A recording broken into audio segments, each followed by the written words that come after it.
Hello everyone, today we're going to be taking a look at the RunCam Swift 2.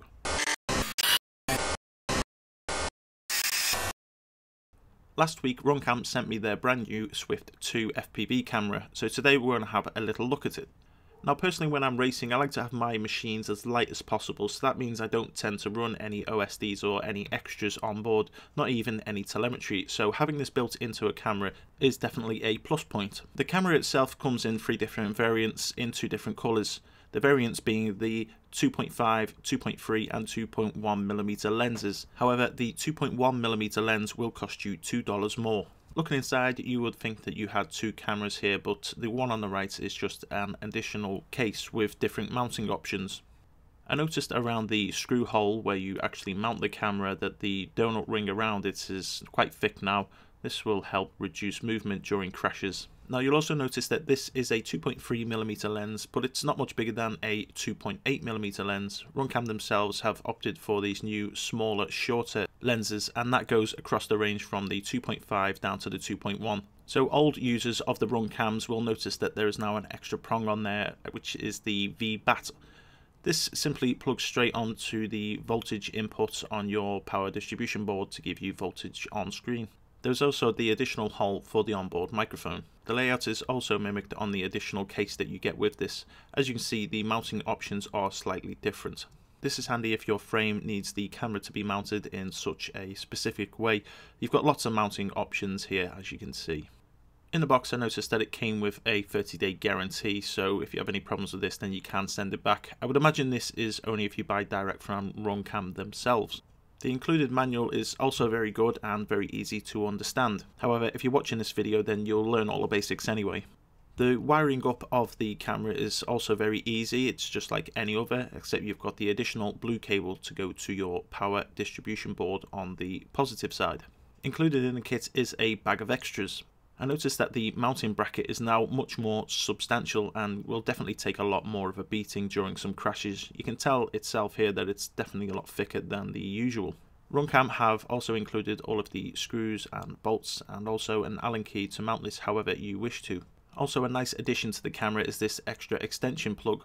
You can actually leave this plugged into your quad, so it makes it easier for you to change your settings when you're out in the field. You can simply leave this loose inside the quad, and then when you need to change any of your camera settings you can just pull it out the side and attach the remote.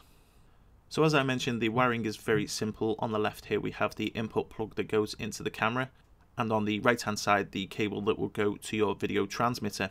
The only additional is the blue cable which goes to your positive on your power distribution board.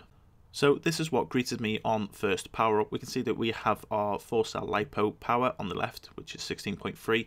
We have the title or pilot name in the middle, which is RunCam, and on the bottom right we have the amount of time passed since we powered up. Now one thing that threw me off here was when I held down too long, and you see that the RunCam went black, and then as I moved it around it would start to move the RunCam title around.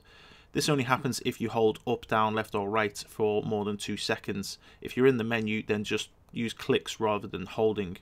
Accessing the menu options is very easy. It's just like all of the others. Just press the option key in and you'll see that the menu then pops up. Going into the camera title, I thought here I was changing what you see on the bottom. You can see that we actually say it's RunCam at the moment, and in the options it already says RunCam. So I thought when I change this then it will change that to whatever I choose. But unfortunately it's not the case. There are 2 different menus for cam titles and pilot name. So what I'm changing here is the camera title and not the pilot name. The pilot name is what you see on the very bottom, and I'll show you how to change that in a second. Now usually when I buy a camera I have to go into the exposure settings and turn on the wide dynamic range, but it's already done here for me. And the rest of the menu is all basic stuff that you will have seen and used before. Now using the OSD cable you can move around the rest of these parameters, whether it be the time, voltage or the pilot title. So to move the time you're going to hold the menu toggle switch to the right for 2 seconds, and then it will give you the option to start moving around the time. To move the voltage around the screen you're going to hold left for 2 seconds. You will then see that I can start to move the voltage around on the screen, and when I find the place that I want it I can just press the toggle switch in and it will save it in that position. And to move the pilot name you simply hold down for 2 seconds. And if you hold up for 2 seconds you'll see that it will bring up this menu. This is where you can turn on and off the pilot name, the timer, voltage, the baseline, or reset everything to default. and selecting exit will save any of the inputs that you have selected. So on this camera there's two ways of having your FPV name on the display. You can do it through camera title or through this way through pilot. Just use the alphabet above to select your name and it will then be displayed. At the moment you can see that I've actually got the camera title set to HPI. So the other way of doing it is holding up and going into the menu here, turning the pilot name on and then typing it out.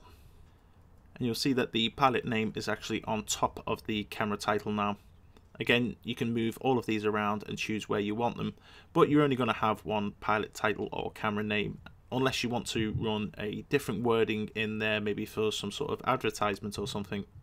But to be honest, I think most people will just go and disable the camera title and just use the pilot name for their call sign. As I mentioned earlier, the timer in the bottom right hand side actually runs from the time that the camera is powered, so it's not from when you've armed your machine. So this is probably how I'm going to run my setup, with my call sign on the left, voltage in the middle, and my overall timer on the right hand side. So in summary, I think this is a very good addition to the RunCam family, and if you're like me and don't already run OSDs, then this is going to be a very handy and cost-effective way of adding one. It also reduces the risk of having a failure between your VTX and camera with a third-party OSD. I like the way RunCam gives you the option to choose the lens from factory. This is also going to save you on costs. Also the fact that the lens is no bigger than a normal 2.8 lens and it doesn't stick out too far either. With its 1/3 Sony SuperHAD 2 CCD sensor, this should produce decent images. And we're going to have a look at that in part 2 of the video when I take this out for a fly. But that's all for today's video, guys. Thank you very much for watching. I'll be back soon.